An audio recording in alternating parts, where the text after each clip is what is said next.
Chapter 480. Previously he had said that she was a qualified soldier. Now, he had to say that his little fox had already stepped into the threshold of the special forces. Relax, be calm, have a logical train of thought, speak clearly, and have a good grasp of the rhythm. There's still some time before 3:50 p.m. Read the information in your hands carefully first. The leader will probably ask about this. Xia Jinyuan spoke unhurriedly, not giving Yi Qian any psychological pressure. He even helped Yi Qian to calm down. It was obvious how important a mentor and helpful friend was. Not only would they not drag you down, but they would also help you at any time and give you pointers. Yi Qian smiled and looked at him with a faint smile in his eyes. The Xia Jinyuan at work was completely different from his usual self. Even though he was speaking softly to her now, he did not hide the sword-like sharpness between his eyebrows. Every look in his eyes was cold and full of masculine charm. She could calmly face Captain Xia like this. She did not need to spend too much effort to guess what he would do next and what he would say to her. She could not help but sigh. Captain Xia, you're really good to me, especially when I have a question to ask you during work. I feel very at ease. Instead, you're not serious when you're resting and make me worry? Not serious? Make her worry? This sudden comment made the corner of Xia Jinyuan's mouth twitch uncontrollably. How was he not serious? Why did he make her think that way? If he was really not serious, he could do whatever he wanted to her immediately. Oh, he could not. He could not do whatever he wanted.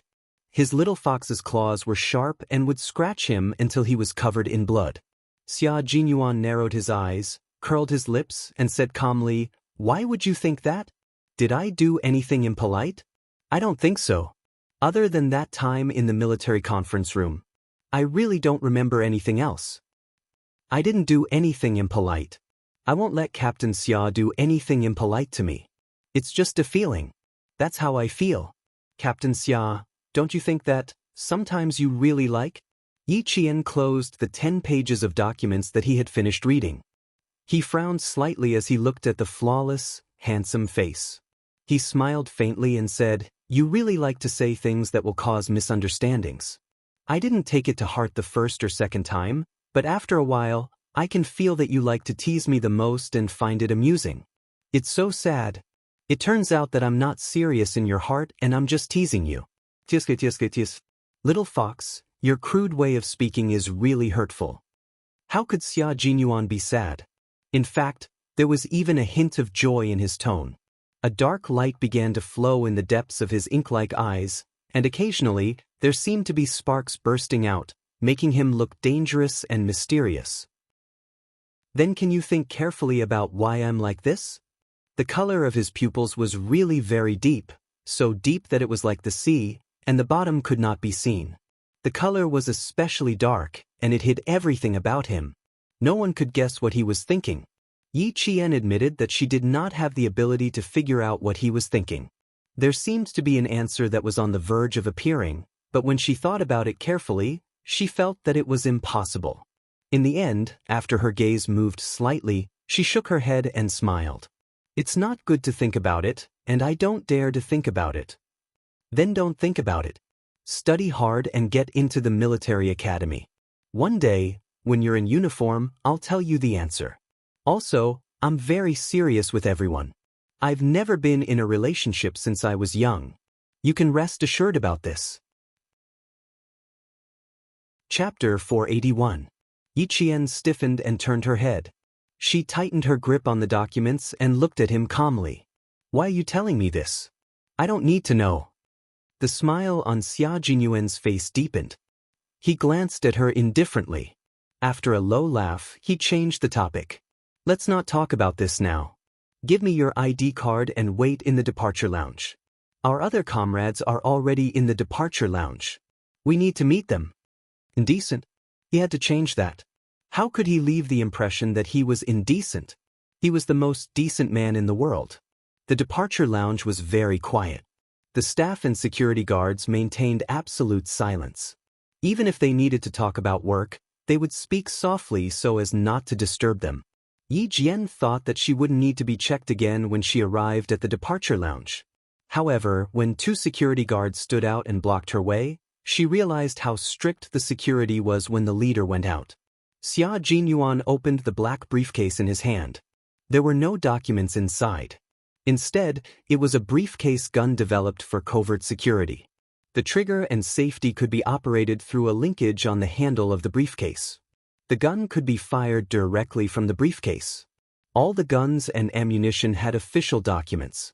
The security guards looked at them carefully and checked the list of names in their hands. Only when they were sure that the person in question would they let them go. This was the last checkpoint. There was no need for further checks. The atmosphere in the departure lounge was relatively solemn. Several airport staff saw the two of them enter and lowered their heads to flip through the folders in their hands. A male staff member walked over without any footsteps. "Hello, please take your boarding passes." Yiqian took the tickets and said, "Thank you." He looked down and asked Xia Jinyuan, "Are we sitting together?" "No, I'll be in the back cabin. You'll be in the business class. You'll be sitting with the leader."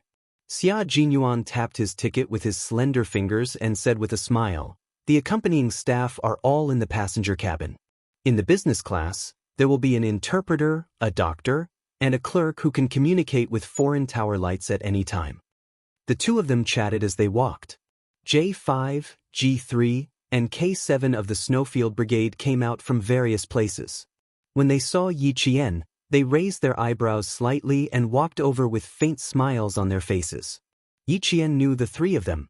Their appearance made Yi Qian realize something. He said to Xia Jinyuan softly, "Even you guys are here. Why do I have a feeling that something will happen after we leave the country?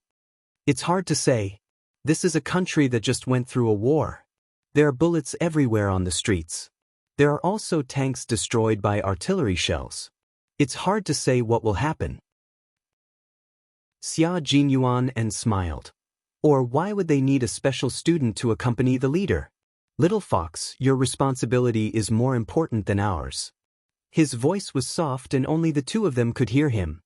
Hearing this, Yi Qian's heart calmed down and his expression became calmer. "I see. It seems that even the itinerary of this visit is confidential. No one in the country knows about it. You're only realizing now. Is this something I can think of?" Yi Qian glanced at him and saw J5 walking faster. He was dressed in a black suit and looked elegant and capable. Even his hairstyle was trimmed to match the image of an accompanying clerk. Chapter 482. In special situations, even when they met, J5 merely smiled and nodded. When they got closer, J5 smiled and said, "Every time we meet, we always fight side by side in unexpected places." Then, he gestured at Yi Jian's height and said to K7 and G3, who were more reserved, "Did you notice? That little girl in Australia has really grown up. She's grown from a little thing to a tall one." Yi Qian's height was indeed considered tall in the south. She was 1.67 meters tall and slender. She had a gentle temperament unique to southern women. She was indeed no longer the little girl in Australia. Faced with their warm and friendly greetings, Yi Qian smiled and said, "Long time no see, comrades.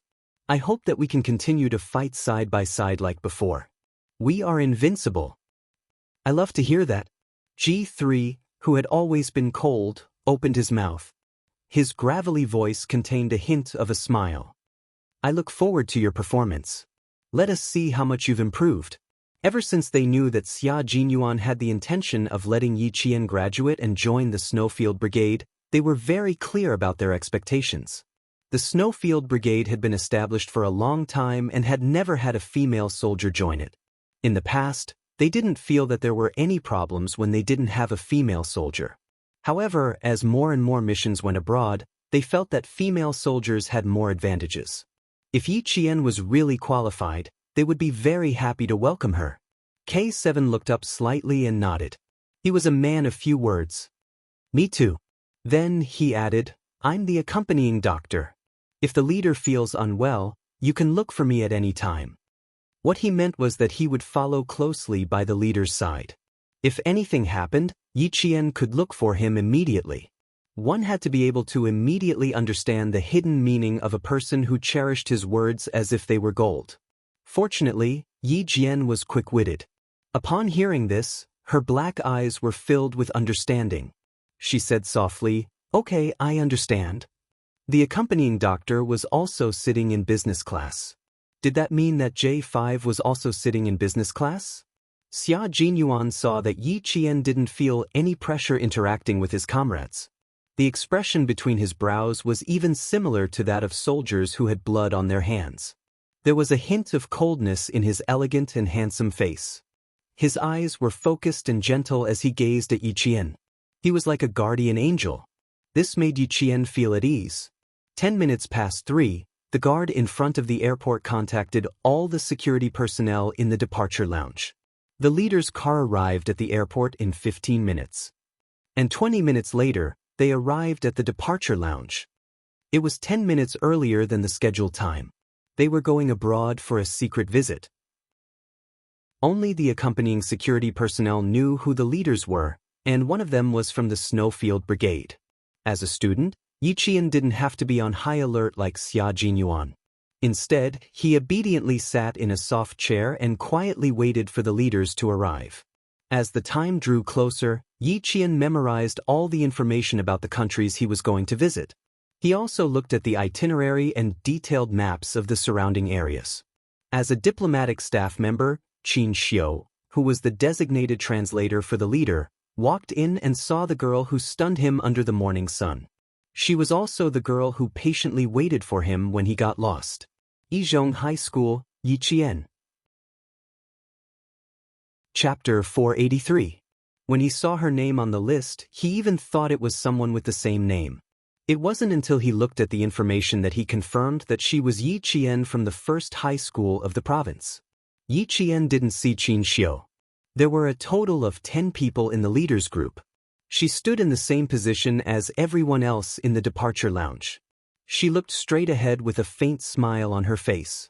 When she saw the leader walking towards her and taking the initiative to greet her, even someone as calm as Yi Qian couldn't help but feel her heart race for a few seconds. She often saw him on TV, and he would also appear when there was a major disaster in the country. Such a big shot was now standing in front of her, and he was praising her to all the people accompanying him. "You're smaller than in the photo, much smaller than in the photo. You look very smart. Nan Province is a beautiful place. Every place has its own people. This young lady is not bad. She has the spirit and beauty of Nan Province. She's a talent." She was chosen to be in front of the leader and was responsible for the student exchange between the two countries. She was also responsible for the leader's personal safety. How could she not be a talent? He also asked about Yi Qian's academic performance. At the same time, as Xia Jinyuan said, he also asked her if she understood the culture of South Asia. Under the gaze of a group of powerful leaders, Yi Qian answered in a clear and orderly manner. Qin Xiu saw this and raised his eyebrows slightly. A faint smile appeared on his handsome and elegant face. This girl was indeed a talent. She was so young, but she had already walked beside the leader and accompanied him abroad. The student exchange between the two countries was mainly to accompany the daughter of the new president. With Yi Qian's performance, she was indeed qualified to do so. J5, G3, and I will sit in the back of the cabin. You and K7 will sit in the front with the other leaders. If there's anything, contact K7 at any time. He will take care of it. Soon, it was boarding time. The airport crew had received many foreign leaders before. They greeted them politely and elegantly and began to check in.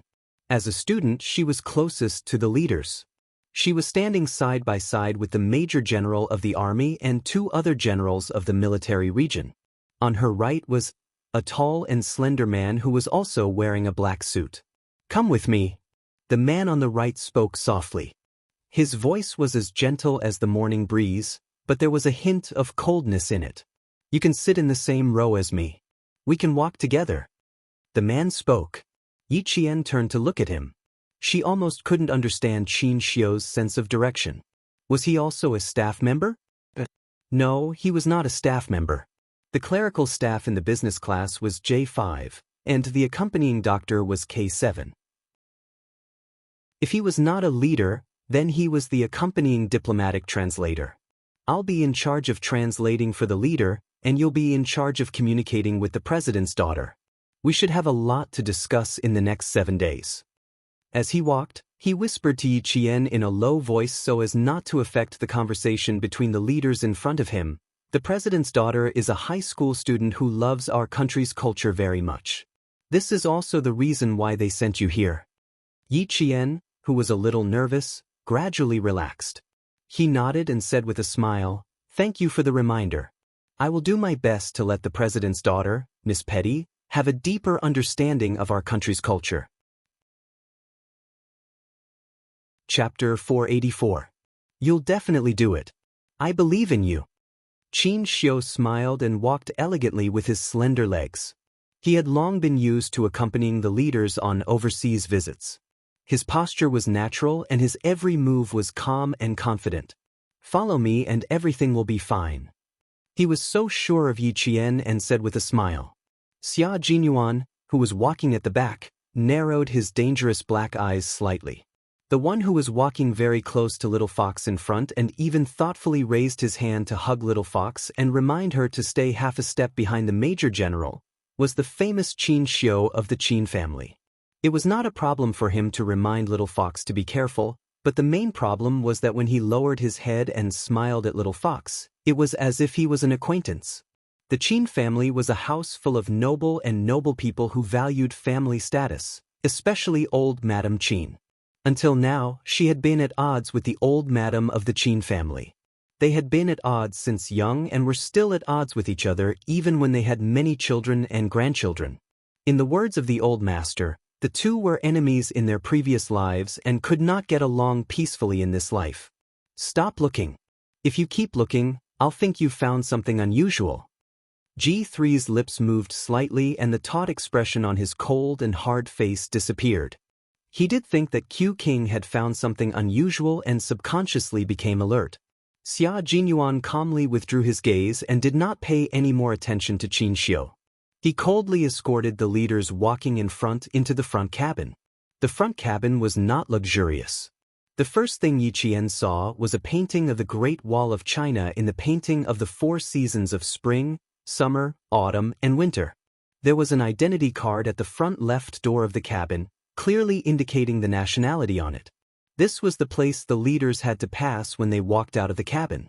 After boarding the plane, the accompanying staff were arranged to sit in the back cabin. Xia Jinyuan and G3 were also part of the accompanying staff. They were placed in the back cabin with a seating arrangement of 3-4-3 with several interpreters and guards sent by Zhongenhai. The leaders who entered the front cabin were led to their seats by the flight attendants. After fastening his seatbelt, the leader glanced behind him and smiled as he instructed Qin Xiu. "Little Qin, you have to take good care of Xiaoyi. She's the youngest among us. Take good care of her. If she's hungry, she can eat whatever she wants." On TV, the leader who attended the conference was particularly serious, but in private, he was also a kind elder. Qin Xiu often followed the leaders on visits, so he didn't feel any pressure in the face of the leader's instructions. He answered calmly, "Don't worry, I know Xiaoye before. There was one time when I got lost on the phone and almost fell into the lake. It was her who reminded me in time and saved me from trouble." Not only was he calm, but he was also very good at adjusting the atmosphere. The leader was already laughing heartily. He said to Yi Qian, "Student Xiaoyi, your little Qin's savior. If you have anything you want him to do, just tell him to do it. I don't think he'd dare to refuse." Amidst the laughter, the plane took off at 4:30 in the morning. The ground staff and security personnel began to retreat in an orderly manner. The airport returned to normal again. There was no longer a tense atmosphere, and some of the originally closed passages were opened as usual. The cars parked outside quietly left. Several people quietly withdrew their guns and quickly got into the cars to return to the team. Whether it was inside or outside the private jet building, there were 3 layers of security inside and outside. They didn't retreat until the plane left. It took 6 hours to go from Beijing to South Asia. During these 6 hours, the leader didn't communicate with the accompanying staff the entire time. There were some things at hand that needed to be dealt with on the plane and approved. Chapter 485. Pakistan, which is about to arrive, is a friendly country with China. Even though their new and old governments have just completed the handover, it doesn't affect their warm welcome to China's leaders. Yi Qian knew that China and Pakistan were friendly countries even in the 20th century. Their diplomats even said that China and Pakistan were all-weather friends, and Chinese leaders would receive very high treatment when visiting. Our two countries have a road of friendship. Xiao Yi, do you know which road it is? The plane flew for 2 hours, and right after breakfast, the leader was like an easygoing elder. He started to ask questions in a friendly manner. He even leaned his body forward so that Yi Qian could talk to him. Yi Qian was afraid that the leader would suddenly talk to her, so she even cut short her meal time to maintain her best posture and answer questions at any time. Qin Xiu, who was sitting in the same row as her, wiped his hands with a wet tissue and looked at Yi Qian with a warm gaze. This kind of thing, under normal circumstances, it would be difficult for a high school student to answer. After all, not everyone was familiar with this history. He even took out a pen and prepared to remind Yi Qian as he wrote. However, he heard the girl's confident smile. Under the warm cabin lights, her smile was as beautiful as a flower and as gentle as water. Her dark eyes were clear and bright, and her calm voice contained an appropriate amount of seriousness. That was her respect for history and the memory of the martyrs. She slowly said, "The Karakoram Highway is also known as the Road of Friendship between China and Pakistan. It is 1,224 kilometers long and is the only land route between China and Pakistan. It was built in 1966. The Chinese side built 600 kilometers of road. More than 15,000 Chinese people participated in the construction, and more than 100 of them unfortunately died. This road of friendship is the road of our people's burial. This road also became a road to prove the friendship between the two countries. History should not be forgotten, especially the next generation.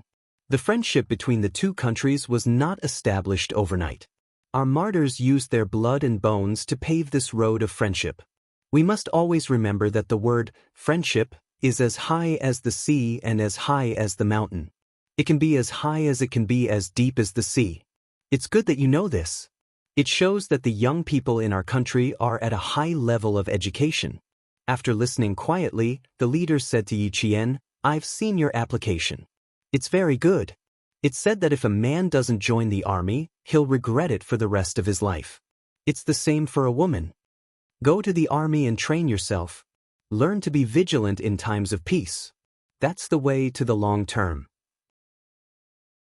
The accompanying clerks, who were also known as J5, started taking notes the moment the leader started speaking. Their pens moved quickly as they carefully recorded the conversation between the leader and Yi Qian. Then, the leader said to the Major General of the Army, looking at student Xiao Ye's training video, "She doesn't look like a high school student at all. She's no worse than us ordinary soldiers. When we go back, do some work on the video recording of her training and publicize it in the army. Let the male soldiers see who said that women are inferior to men." His tone was not very strict, but rather relaxed and humorous. Although the atmosphere in the front cabin was serious, there was absolutely no sense of heaviness. Qin Xiu looked at Yi Qian with a slight smile the entire time. After she finished talking with the leader, he used a pen to write a sentence on the notebook. "You did well. Keep it up." When the notebook was sent over, Yi Qian thought that there was something she needed to improve. After all, the person beside her was a diplomatic staff member and translator who dared to make harmless jokes with the leader. Chapter 486. She opened the notebook and smiled. She then wrote 2 words seriously, "Thank you." Qin Xiu handed the notebook back and opened it to take a look. In his heart, he secretly said, "Good writing." It was strong and vigorous, round and delicate. Between the horizontal and vertical lines, there was a sense of calm and restrained steadiness. It was no wonder that his uncle kept praising her. Qin Xiu looked at the 2 words and replied with 2 words. He handed the notebook back to Chen Pian. "You're welcome." His reply made Yi Qian smile even more. He didn't write anymore. Instead, he drew a smiley face and handed it to Chen Pian. One could speak 8 languages, had a good IQ, and was good-looking. Why was his sense of direction so bad? It didn't make sense. She read a book in medical school. It mentioned that children with a poor sense of direction might have problems such as disorganization, poor planning, and misjudgment of position and order. But from Xianxia's appearance, he really couldn't tell. What he saw was an experienced diplomatic staff member who handled matters with ease. He didn't look like someone with a poor sense of direction. The notebook exchange ended with Yi Qian's smile. 6 hours later, the special plane arrived at the airport at 11 o'clock Chinese time. This wasn't a public visit. Even the Pakistani side arranged it in secret.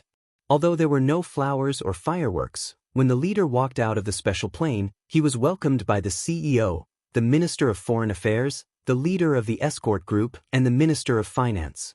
The 5-day visit officially began. China celebrated National Day.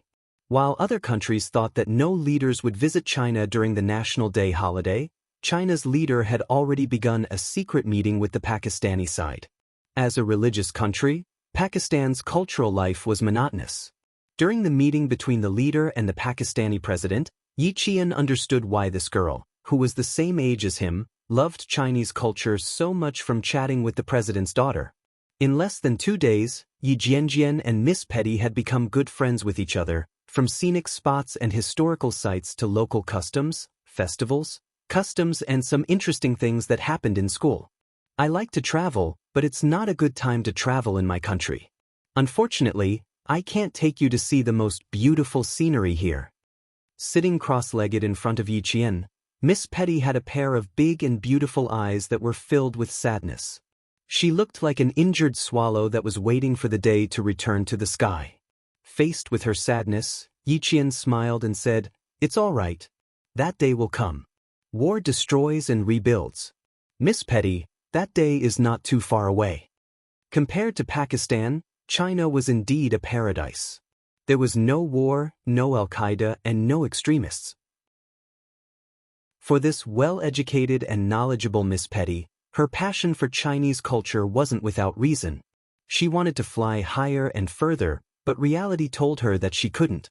The accompanying translator quickly reported to Xianxia that Yi Qian didn't need a translator. Her communication with Miss Petty was smooth, and her language skills were no worse than a translator's. Xianxia didn't send another translator. He didn't expect this girl to be so talented in languages. The clock started to ring. It was already 2:30 in the afternoon. It was time for Miss Petty's English class. Chapter 487. This was the time when Miss Petty had to study. Even if she was interacting with Yi Qian, she still needed to learn English. If one didn't learn English well, they would be considered uneducated and looked down upon. It's time to study again. I don't want to see my English teacher anymore. Petty stood up and winked playfully at Yi Qian. She said she didn't want to, but she didn't slow down at all. The 2 bodyguards who were always by Petty's side immediately followed her. As they turned around, their white robes fluttered slightly. Yi Qian saw the silhouette of a gun on them. It had become a habit to carry a gun here. Yi Qian personally escorted Petty to a small room in the presidential palace used for home lessons. Since home teachers weren't government employees, they couldn't enter the presidential palace as they pleased. Therefore, they arranged for a small room that was far away from the presidential palace, but still within the boundaries of the presidential palace. It was only lightly patrolled. It was similar to the room outside the Forbidden City, which was the room where the national flag officers were resting. After watching the 2 bodyguards accompanying Petty enter the classroom, Yi Qian turned around and left with a staff member arranged by the Pakistani government. After a few steps, Petty, who was wearing emerald green gauze, ran out briskly. "Jane, my English teacher asked if she could invite you to her class." She was like a butterfly, cheerfully stopping beside Yi Qian. "Can you accompany me?" She was a sad girl who yearned for nature. Yi Qian couldn't refuse her gaze. However, she didn't agree immediately. Instead, she asked the staff member accompanying her. 5 minutes later, she received a reply from the president saying that there was no problem at all. The small room wasn't actually small. One was a classroom and the other was a lounge. Yi Qian followed Petty into the room. The first thing she saw was the picture of the current president hanging in the middle of the room and the country's flag. As soon as she entered, Yi Qian's footsteps quickened. A trace of uneasiness floated in her heart. Petty, who was one step ahead of her, ran happily towards the half-closed classroom. "Miss Pavel, let's start the class." In Pakistan, women generally didn't need to work. Because Ms. Pavel had studied abroad and her family had died in the war, she became a strong woman who had to rely on her own hands to support herself.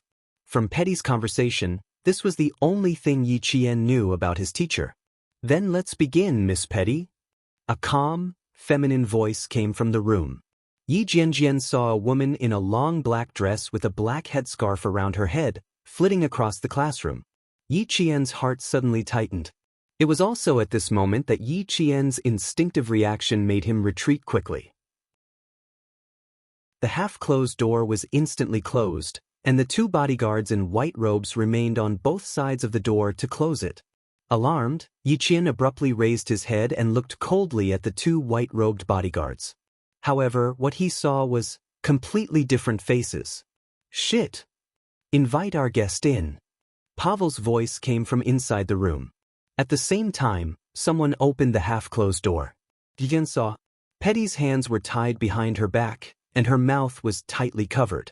She saw her sad and beautiful eyes filled with tears of despair. These were Al-Qaeda rebels. They hid in Pavel's car and entered the presidential palace. They entered this area that wasn't heavily patrolled. Chapter 488. Yi Qian had a fully loaded QSC 92 9mm semi-automatic pistol on her, but she couldn't take it out. Petty was in danger. There were 5 of them, including Pavel. 5 people had entered the presidential palace without being discovered. Yi Qian couldn't understand how the soldiers outside were on duty. The leader of the Chinese government was still there, and the 5 of them hadn't been discovered. Could there be other Al-Qaeda members lurking around the presidential palace? The Pavel staff outside must not have noticed anything. The room was unaffected, and he couldn't enter Petty's study room as he pleased. The only thing he could do was to save himself and find a way to inform Xia Jinyuan and the others. "Hello, student from China. I'm Petty's English teacher. Nice to meet you." Pavel, who was wearing a black veil, was indeed a well-educated middle-aged woman. When she smiled and greeted Yi Qian, her eyes were gentle. It was hard to imagine that she was related to Al-Qaeda. She didn't walk out. Instead, she stood at the door and looked at Yi Qian with a smile. She saw the Chinese girl's body sway slightly. She was trying her best not to look so scared. "Bring her in." When she spoke again, Pavel spoke in Urdu instead of English. Her eyes were fixed on Yi Qian. Her gaze went from gentle to cold, and finally, there was a trace of coldness in it. Yi Qian didn't move. His gaze swept across Petty's face, who was now pale with fright. He looked at Pavel quietly. Her body was stiff. At least, in other people's eyes, she was scared. If Petty wasn't there, she could at least fight 1 against 5. However, Petty was being held hostage, so she couldn't do anything. 2 Al-Qaeda members in white robes walked over. They pushed Yi Qian's back hard from behind, causing Yi Qian to fall forward. Yi Qian staggered a few steps. Even when his hands touched the door frame, he couldn't steady himself and fell to the carpeted floor. Her hands were pressed against her chest. Embarrassment, fear, helplessness, and panic could be seen in Yi Qian's expression. This was a normal reaction that a student should have. It would be abnormal if she was too calm. When she got up, the 2 bodyguards had already walked to Yi Qian's side. They pushed her back into the classroom again and closed the door so that no one outside could hear what was going on inside. A semi-automatic pistol with its magazine ejected was lying quietly in the lounge outside. This was the only sign Yi Qian could leave behind.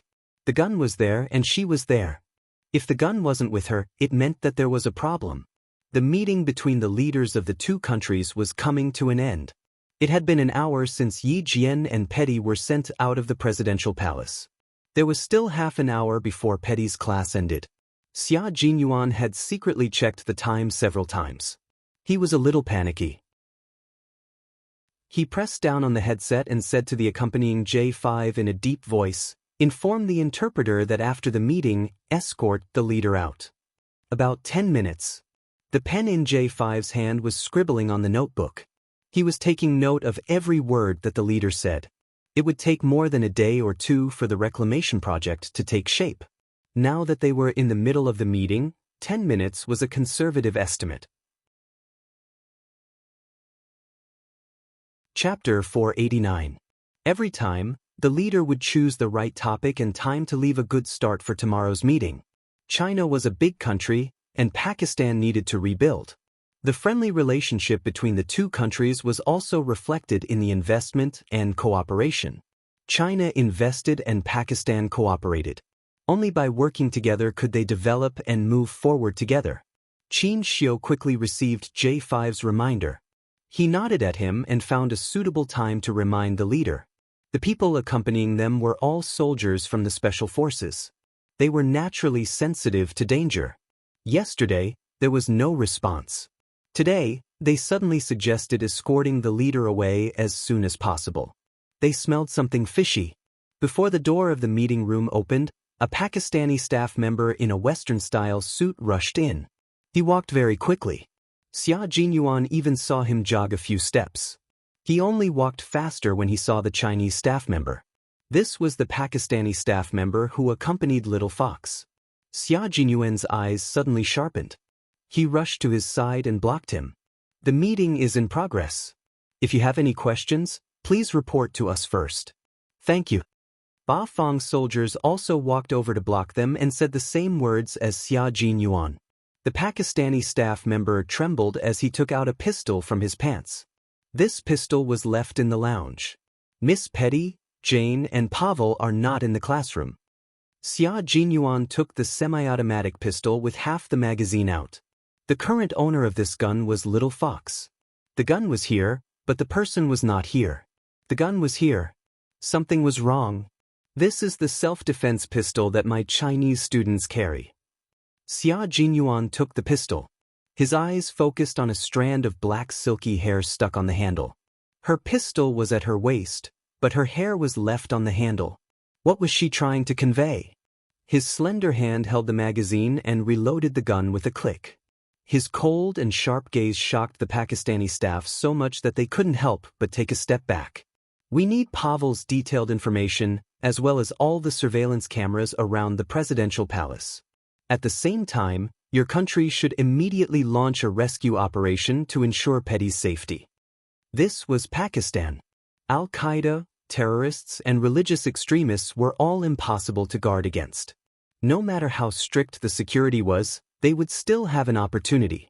In October, Pakistan had blue skies and white clouds. If it wasn't for the tight security, just looking at the blue sky gave people a refreshing sense of tranquility. It was as if they had returned to a paradise in their country.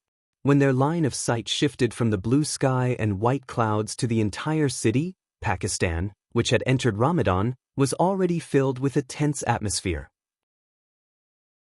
The Pakistani president's wife fainted in the banquet hall when she found out that her daughter might have been kidnapped and that it was related to her English teacher, Pavel. 4 years ago, her eldest daughter had also been kidnapped by terrorists and brutally murdered. With the sea-filling investment talks coming to an end, both sides began to make rescuing the hostages their top priority and began to make arrangements in secret. Xia Jinyuan requested for Pavel's personal file to be found. While waiting, the members of the Snowfield Brigade quickly started looking for clues. There was no fight. The gun was left behind. Yi Qian left of his own accord. Xia Jinyuan picked up a few strands of hair that Yi Qian had left at the door of the classroom. He then walked over to where Petty's feet had left messy footprints on the carpet. When Yi Qian saw Miss Petty being kidnapped, he first thought of a way to leave the gun behind. Then he thought of a way to leave the hair behind. There were a total of 6 strands of hair. 6 strands of hair means smooth. Smooth can also be interpreted as safe. These are 2 of her messages. The most important thing is that Yi Qian left with them willingly. Chapter 490. From the lounge to the lecture room, Xia Jinyuan carefully searched for traces left behind by Yi Qian and began to analyze the situation logically. The gun was found here, which means that it was left behind when the other party was not paying attention to her. There are also hairs on the gun, which means that Yi Qian left the gun behind on purpose and fell to the ground on purpose.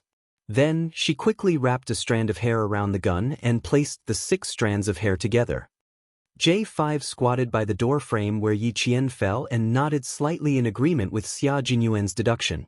There are traces of saliva here and a piece of carpet fabric that was pulled out. She did do 3 things at the same time. First, she left the gun as a warning. Second, she left a clue. Third, she reported that she was safe. In the face of at least 4 criminals, she was able to remain calm in such a short time. She even left a clue and told the Shuiyu team that she had left voluntarily. No wonder Q King called her a little fox.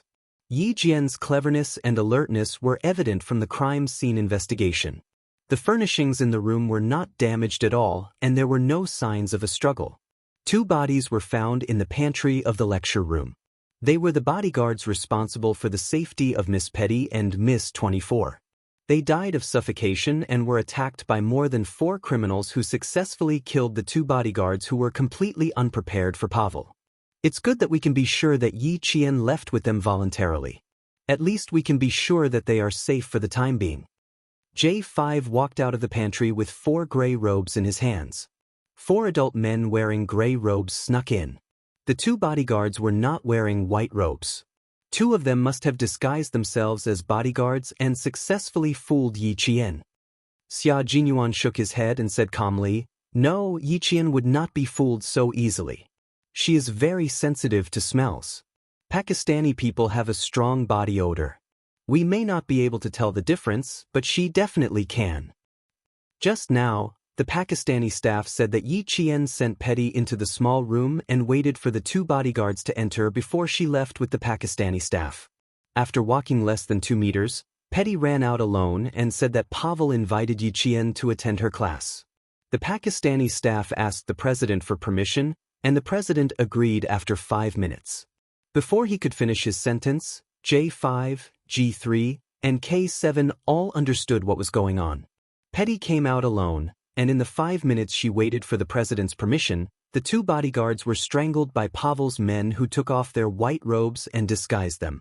When Yi Jian entered the room, 2 criminals in disguise were standing in a place she could not see. At this time, Yi Jian had already entered the small room. It was impossible for her to retreat when she noticed something strange, because she saw Petty was in Pavel's hands. Inform the Snowfield Brigade in charge of security to send 2 men to protect the leader. J5, you stay here. Q King, K7, you 2 will be in charge of external support after you confirm the identities of the criminals. Xia Jinyuan began to make arrangements. His outstanding leadership skills had already won the trust of the Snowfield Brigade, and they would all obey his orders. Okay, no problem. Several voices came from his earpiece. They were the voices of his comrades from the Snowfield Brigade who had arrived at the presidential palace early and were secretly protecting the leader. Chapter 491. When the person in charge of security sent by Ba Feng came over with Pavel's personal information, Xia Jinyuan and the other 3 had already analyzed the entire situation. Without them seeing it, the match rate was as high as 95%. This was the tacit understanding between Yi Qian and Xia Jinyuan, as well as the entire Snowfield Brigade. The head of security took out Pavel's information and said worriedly with a frown, Pavel was the former Mrs. President's English teacher during the old regime. She was highly rated. We reviewed her personal information and confirmed that there was no problem with her identity before we continued to hire her. None of us, including Mrs. President, expected her to be such a terrifying person. You can't tell if a person is terrifying from their appearance. You can only know if they are terrifying if you investigate them thoroughly. Xia Jinyuan took out Pavel's personal information. When his gaze landed on the first row of her husband's personal information, his dark eyes narrowed. He said to J5, Pavel wrote down the time of her father-in-law's death in the war. Xia Jinyuan pursed his lips and said coldly, this date coincides with the conflict between the government and the Al-Qaeda organization. Look at her husband's photo and her husband's younger brother's photo. The two brothers are twins. The older brother is Pavel's husband, a government soldier. Her husband's younger brother is a taxi driver. The faces in the two photos looked like they were taken from the same person. Their facial features and expressions were almost identical. The only difference was that one of them had a beard, while the other didn't. The one with a beard was Pavel's husband, who was wearing a Pakistani military uniform, while her husband's younger brother was wearing a white robe. K7 narrowed his eyes. Government soldiers are not allowed to have beards. He then asked the person in charge of the presidential palace's security in English, "Why do you have a beard as a government soldier? Didn't you investigate this?" What if Pavel's husband was a taxi driver and her brother was a government soldier?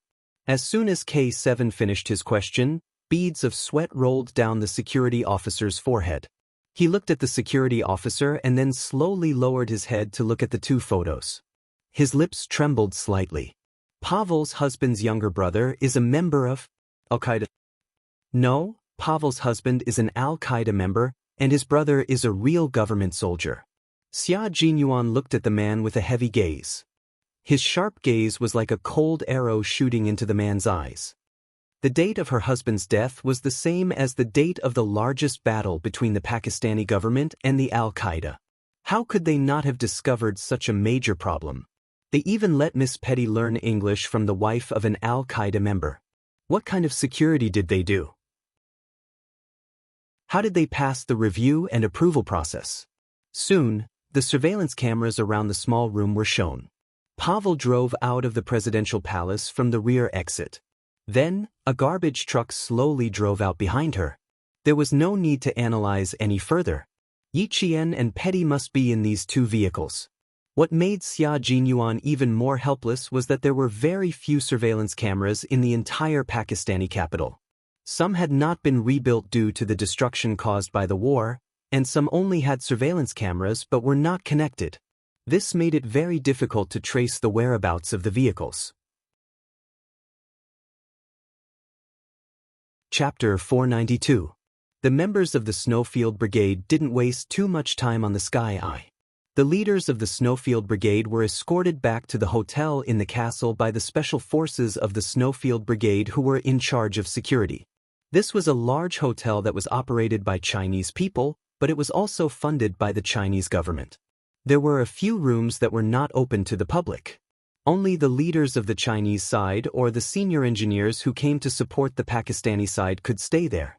Not only was each room equipped with an individual elevator, but it was also anti-eavesdropper. The doors, walls, and glass were all bulletproof and anti-collapse. The staff of the Chinese side also stayed there. The security guards were all armed and ready. After the leader returned to the hotel room, he immediately said to Major General Liu, "I heard from them that student Xiaoye left with the base's organizers willingly. From this point alone, it can be seen that she is a brave and righteous child. We brought her out, so we must bring her back safely." Her mother, Sun Xueqing, sacrificed herself for the motherland. Today, the motherland that she protected must protect her child. Send a letter to China and immediately send an elite special forces team over to support the Pakistani side. If necessary, we will share the trials and tribulations with the Pakistani government. The hidden meaning of fully supporting the Pakistani side was that they couldn't rely on the Pakistani side.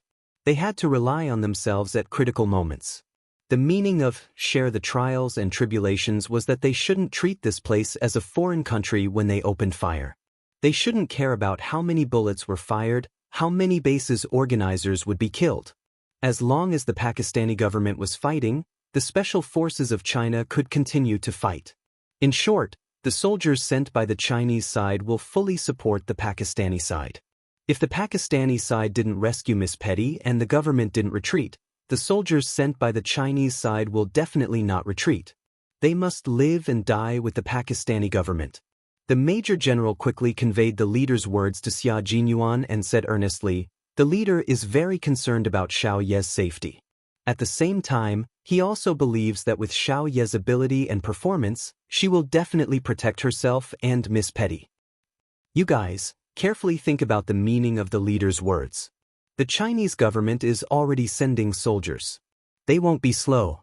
They will arrive in about 3 hours. The Chinese people are here to represent friendship. Since there are criminals who want to destroy the friendship between the two countries, this will not be allowed. The Chinese side will definitely stand behind the Pakistani government and support them to fight against the Al-Qaeda. Since 1996, when the Chinese side recovered Hong Kong, the dragon that had been sleeping for 100 years had finally risen.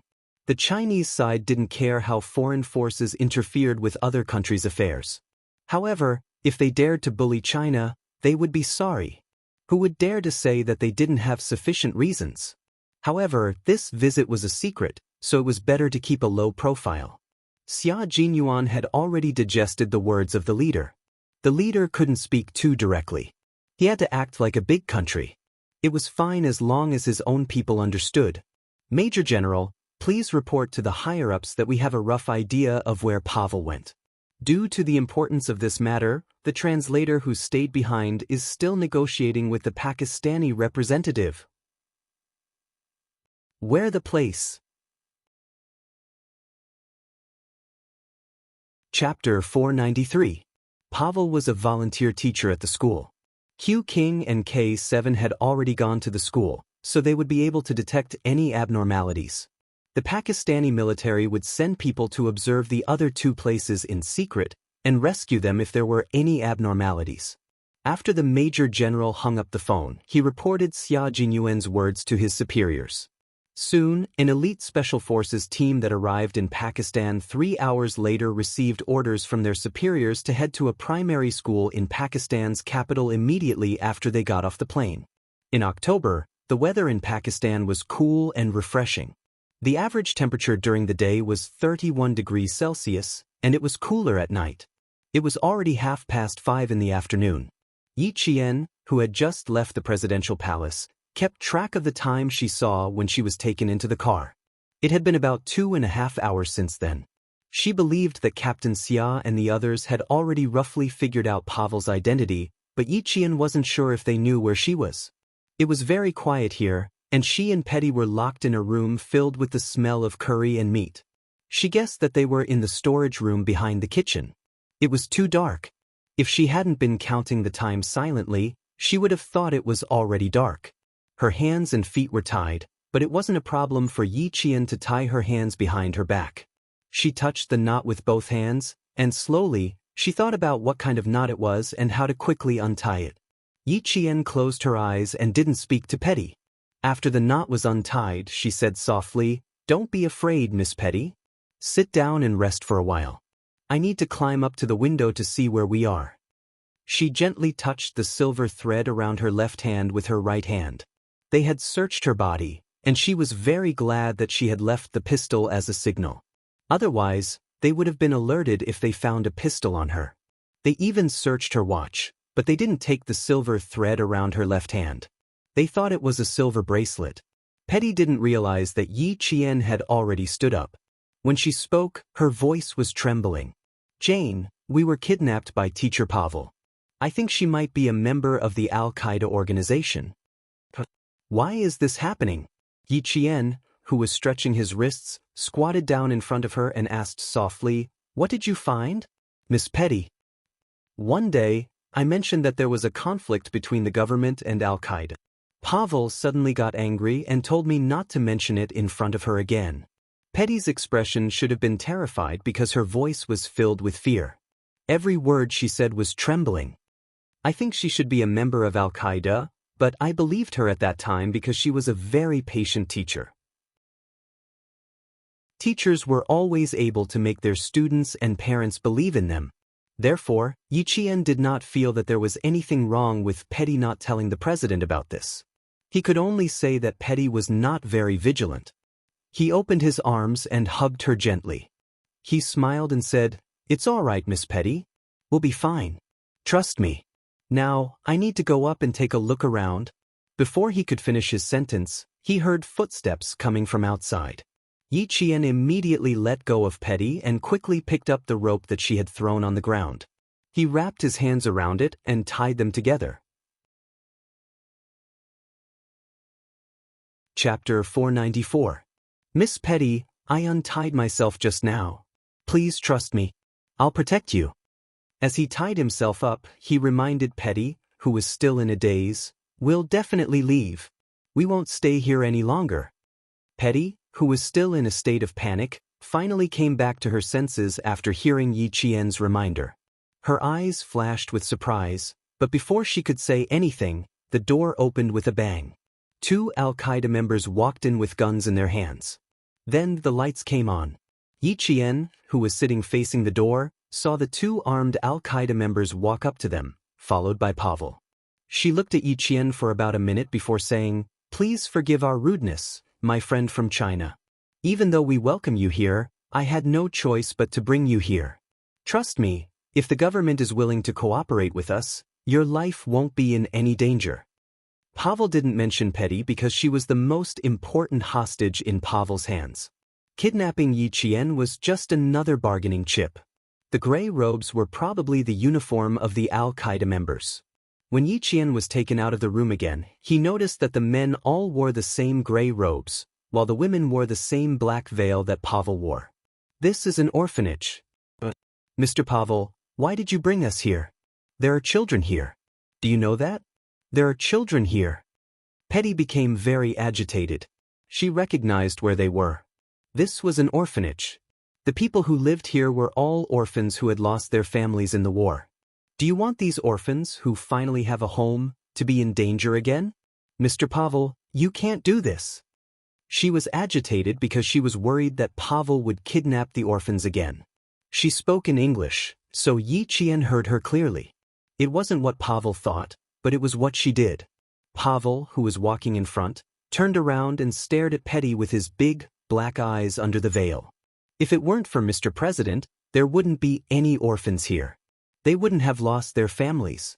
So, Miss Petty, the person you need to blame is your father. The entire orphanage was under the control of the Al-Qaeda members. The staff were locked up in one room, and all the children were locked up in another room.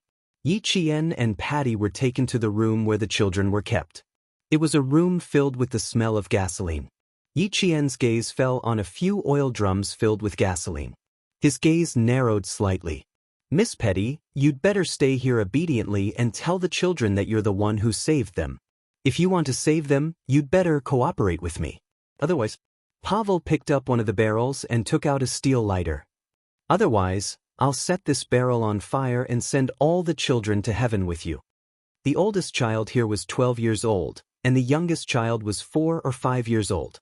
This was a group of children who had seen war. They were especially sensitive to these things, and they were so scared that they started crying. Petty had never encountered something like this. Although she lived in a war-torn country, she was the president's daughter. She had always been protected. Right now, she was so frightened by Pavel's threat that her eyes filled with tears. "Please tell me what I need to do. But please don't hurt them. Thank you." Even though she was scared, at least she was using her own actions to protect these children. Yi Qian was also completely ignored by Pavel. This made it easier for Yi Qian to do what he wanted. Chapter 495. At 5:37 p.m., G3 and K7 arrived at the school. Everything was normal in the school. The accompanying Pakistani soldier asked the teacher for a glass of water and snuck into the teacher's office with the excuse that she was thirsty. Pavel doesn't go home immediately after school. Instead, she goes to the temple to pray and enters the bunker building. The soldier entered the teacher's office and saw Pavel's photo. She expressed her gratitude as a student's father. This was the most important clue the soldier managed to find out in a short 5-minute conversation. Pavel was a believer, so it was normal for her to go to the temple. However, she avoided her colleagues' invitations every time. Even the teacher who saw her at the temple found her by accident. This meant that her whereabouts were not normal. G3, who was hiding in the dark, used a satellite phone to contact Xia Jinyuan, who was in the presidential palace, and told him all the clues they had found. Q King. Pavel is a member of Al-Qaeda. She's a teacher. There's an orphanage less than 5 kilometers away from the temple. It's full of children. You mean Pavel will bring Yi Qian to the orphanage? Xia Jinyuan was with the Pakistani president, so the president could understand the conversation in English. When he mentioned the orphanage, the president immediately bent over and looked at the map carefully. There was indeed an orphanage southwest of the temple that took in post-war children. Al-Qaeda was a military organization. No matter how powerful Xia Jinyuan was, he couldn't immediately find out where Pavel was. He needed to investigate carefully and figure out the exact location. Q King nodded. His imposing figure was like a rock in the Gobi Desert. He had a majestic aura that came from ancient times. K7 is already there. He'll report immediately if anything happens. The Pakistani government had just completed the handover of the old government, and the country was a relatively chaotic one. The fact that Al-Qaeda was so rampant could only mean that the other party was indeed powerful. Although the Pakistani government had invested a lot of military power to fight terrorism and extremism every year, there were still some things that they couldn't take into account. Pavel's incident showed the strength and weakness of a country. In China, such a situation didn't exist, let alone dangerous people rushing into the presidential palace. Yi Qian, who had been ignored the moment he entered the orphanage, used the corner of his eye to check the situation inside the room. After he was done, he lowered his head even more obediently. There was a telephone line in the room, but it had been torn. A yellow landline had fallen to the ground, and even the core inside had fallen out. He had to fix it first before he could use the communication device to contact Captain Xia. It would take more time, and this method would not work. It was even more impossible for her to escape alone. If she could escape, she could have done so at the presidential palace.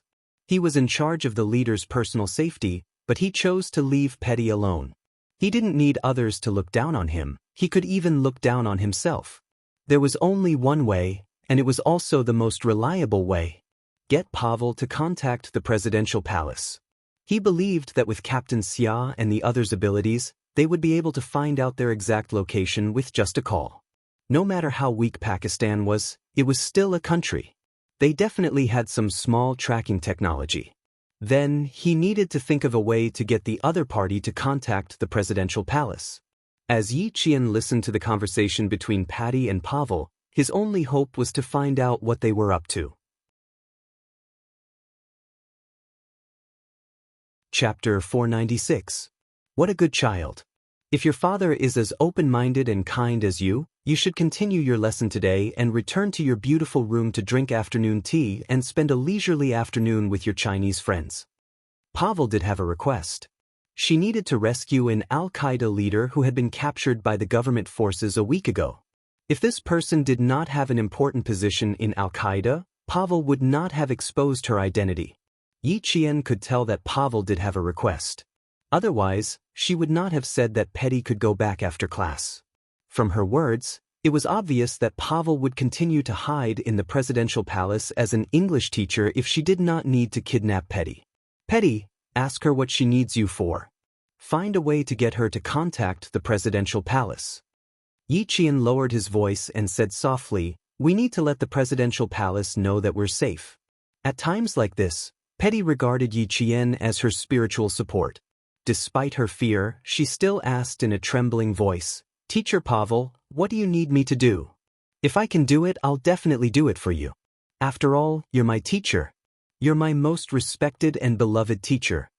The president's daughter could not be that stupid. At the same time, Petty was using her own method to lower the vigilance of the Al-Qaeda members. Everyone knew that the president's eldest daughter had died in the hands of terrorists, so he protected his younger daughter very well. Some people even said that Petty thought that her country was a country free from war. Why would there be such rumors? Naturally, the president and his wife had to do something to make more people believe that Miss Petty was a simple, naive, and ignorant lady. Even the dangerous people lurking in the dark believed that Miss Petty was a simple, naive, and ignorant lady. A naive person would always lower the vigilance of others. At 5:52 in the evening, the president's informant received a call. 5 seconds later, he quickly cut into the presidential palace's office. The Pakistani president had just finished a call with the Chinese leader and learned that the Chinese side would fully support the Pakistani military's operation. The friendship between the two countries had always been deep.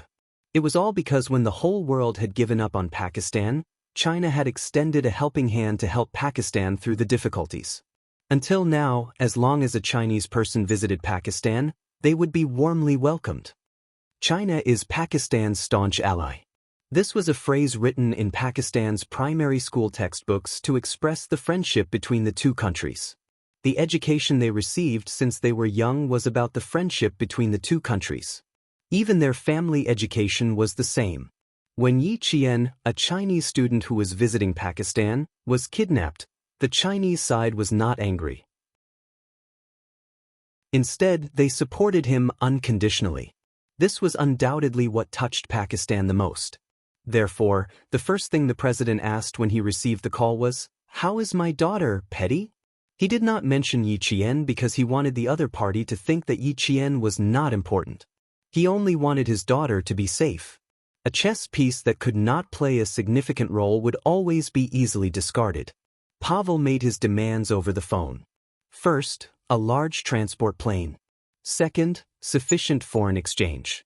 Third, Chedivoryov had to be on the plane. Chedivorakov was the Al-Qaeda member captured by the government forces a week ago. Chapter 497. Mr. President, if even one of the three conditions that I mentioned is not met, then not only your daughter, but many other children will be burned to ashes by gasoline and will go to heaven with your daughter. As long as you are willing, we will do it immediately. Pavel had never thought that Petty would be the only one to make her request. She was confident that her request would be met if she gathered all the children in the orphanage. Only Petty and Yi Qian needed to know the exact location to rescue them, but with almost 50 children, the problem was much more serious. K7 was hiding in a high place where he could observe the movements of the orphanage. As he observed with binoculars, he said, "We have a lot of people and enough weapons. Consider fulfilling the request. At the same time, I suggest that we release some of the hostages. The transport plane can't fit dozens of children. It will be troublesome if there are too many children." He was a doctor, so his words were concise and straightforward, but every sentence was on point. Soon, the entire operation plan was revised. The president immediately called for an emergency response meeting and ordered the elite personnel from the Ministry of Internal Affairs, Ministry of External Affairs, Ministry of Defense, and other relevant departments to quickly form a rescue command center. This was the largest group of children kidnapped in Pakistan. Even if these children were orphans and had no family to worry about them, no family was waiting for them to return safely. But to Pakistan, these were children that had to be rescued. They could not give up on them. Night began to fall. The Chinese side also participated in this operation. They suggested that they could not take all of them by force because other than Yi Qian and Petty, who were slightly older, the rest were young and ignorant children. Time passed slowly. Many children who were tired from crying were already tired. Only the older children knew the danger and kept their eyes open, not daring to close them. Yi Qian had already woken up from a nap. No matter what, it was important to be energetic. He had slept for about 2 hours, which meant that it was about 8 o'clock at night. It had been 2 hours since Petty had spoken to the president personally. At this time, Captain Xia and the others should be approaching the orphanage. Just as he thought about this, Yi Qian heard the chirping of birds. This was the most commonly heard chirping of birds in Pakistan. It was a type of lark. No one could tell what was wrong with the chirping of the birds, but Yi Qian, whose eyes were cold, knew that Captain Xia and the others were coming. Now that 2 people had come, he needed to confirm her exact location. The sound of a skylark could be heard, and then gradually disappeared. It was as if a naughty skylark that had stopped by the window frame outside the room had finally returned to its nest. 9 o'clock. Hostage confirmed 52. Hand over your weapon. The 2 Snowfield Brigade members outside perked up and quickly approached the 9 o'clock position. Inside the room, Yi Qian gently covered Petty's mouth and said softly, "Our people are here. Miss Petty, you just sit there quietly. Trust me, everyone will leave soon." After Petty nodded repeatedly, Yi Qian gently let go of her mouth. "Don't disturb the other children. Their cries will attract attention. I need to walk around now. No matter what happens, I can't scream, okay? Alright, I have no problem with that. Also, if you can give me a gun, I think I can also protect these children. Petty was not a naive girl. On the contrary, she was also a girl who knew how to use a gun. Chapter 498. Her words made Yiqian smile. Okay, I will try my best. He would try his best, but not now. After all, Petty had not undergone professional training. Once they found out that she had a gun, the consequences would be unimaginable. He patted Petty's shoulder gently and said, "Sit here and rest. If the children cry, try to comfort them. Trust me, Miss Petty, we will definitely leave this place safely. We will also bring all the children away safely." Yiqian's words made Petty feel calm, because there was someone like her who was trying to protect the children. She had to muster up the courage to stand up and protect her own people. "Jane, don't worry. Although I don't have a gun, I have been learning from the guards, and I know a little about fighting." Petty lowered her head, and her voice was full of self-blame. "I am very, very sorry. I am very bad at fighting." Outside, two ghost-like figures snuck into the orphanage and found Yiqian's room. Just as Yiqian approached the door of the room where he was locked up, he heard a muffled sound in less than 2 minutes. It was the sound of something heavy being dragged across the ground. Yiqian knew that the two Al-Qaeda members guarding the door had been taken care of. Q King, Zhuangzi has taken care of it. Someone lowered his voice and transmitted an assassination message through the earpiece. On the other side, Xia Jinyuan, who was like a cheetah, snuck under a bus and stabbed a pushpin directly into the tire. He heard his comrade's voice through the earpiece and smiled. "Everything is going well. Inform Yiqian to prepare for an attack from the inside." The Snowfield Brigade's entry meant that the entire rescue operation had begun. As for Pavel's 3 requests, the Pakistani president would fulfill them as soon as possible. The first thing to be done as soon as possible was to get Seti Vorakov out of prison. At the same time, the Chinese soldiers snuck into the orphanage. At this time, Pavel confirmed that Seti Vorakov had been released from prison and was on his way to Jiyang. It was also the time when the 2 Snowfield Brigade members successfully snuck into Yiqian's room. Everything was done in perfect synchronicity. There was no difference in timing. The members of the Shuiyu team who came to meet Yiqian were not Xia Jinyuan and the other 3, but 2 members who could speak Urdu. They knew that one of the girls was the leader of the protection team. She was also the representative of the students from the 2 countries for the exchange. Yiqian kept hearing soft knocking sounds coming from outside. She tapped her fingers on the door a few times in response. After getting confirmation again, she said softly, "We can't fight. There are a few barrels of gasoline in the room, and the 4 children are covered in gasoline. If we fight, it will cause an explosion. There are a total of 32 hostages. 16 of them are under the age of 6, and the oldest is 12. After the war, many children were not very tall due to long-term malnutrition. A 12-year-old boy looked like a 10-year-old boy. Listening to her detailed report, the 2 members of the Shuiyu team, who had changed into gray robes and camouflaged themselves, quickly exchanged glances.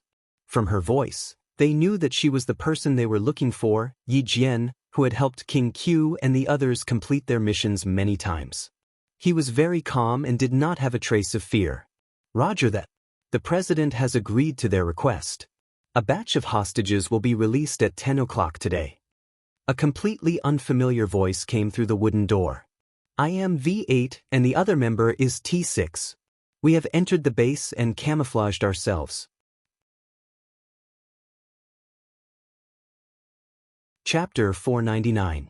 Yiqian immediately felt a lot more at ease. As expected of the Chinese Special Forces, their actions were swift and decisive. They directly killed their way into the base, disguised themselves as the enemy, and then coordinated with their comrades outside. The lock from the inside started to click. After a click, the tightly shut door was gently pushed open. "Keep the gun you left behind, my little comrade." V8 smiled and quickly passed the gun through the gap. He quickly closed the door again. 15 bullets, no reloaded magazines. It's good to have a gun. Yi Qian, who had picked up the gun, pursed his lips and smiled.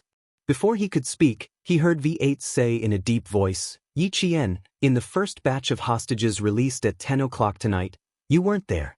You weren't there in the second batch either. You were still in the hands of the Al-Qaeda operatives when you boarded the plane. Are you scared?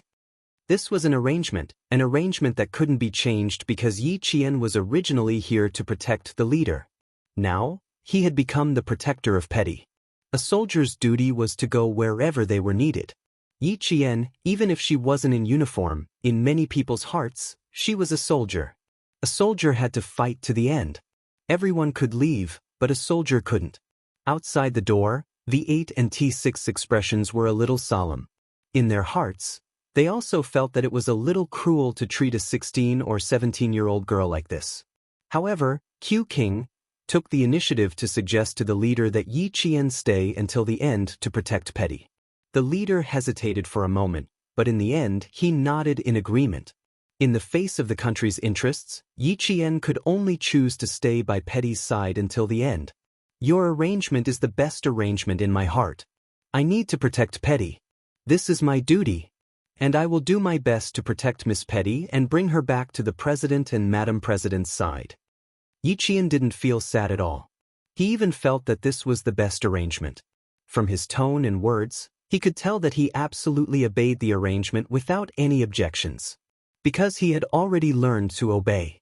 When the two Snowfield Brigade members heard this, a hint of surprise flashed across their calm eyes. He accepted it just like that? Without any questions? Not even a single objection? Don't worry, you're definitely not fighting alone, and you're definitely not alone on the plane with Petty. The T6 combatant wanted to comfort Yi Qian and make her feel more at ease. He also wanted to tell her that no matter what, comrades would never give up on each other. Yi Qian was about to walk back to Petty's side when he heard this. He chuckled softly, and his low voice was filled with joy. I know. Someone has to fly the transport plane. Since I'm on the plane, there must be soldiers from our country on the plane. Also, there should be some distance between the orphanage and the airport. If we want to leave, we have to drive, and we can only take a bus. I guess there must be our soldiers hiding in the bus. Her voice was like the soft chirping of insects in the summer night. Although it was soft, every word was clear. Her deduction made V8 and T6 raise their eyebrows. If I'm not wrong, our leader and Mr. President should have discussed it and decided not to give Pavel the chance to walk out of the orphanage. It's better to finish him off inside. Yi Qian, who was holding a gun, leaned against the wooden door with the paint peeling off. His voice was as gentle as the evening breeze as he said, Moreover, I believe that my country won't give up on me. I also know that my country will never allow the Al-Qaeda terrorists to continue running rampant. Welcome to Immortal Cultivation audiobooks, your gateway to the mystical world of Xianxia. Dive into legendary tales of martial arts, spiritual growth, and immortal ascension. Here, we bring you full-length English audiobooks of the best Wuxia and Xianxia stories, from young prodigies to ancient sect wars. Perfect for fans of Against the Gods, Martial World, and tales of demons and gods.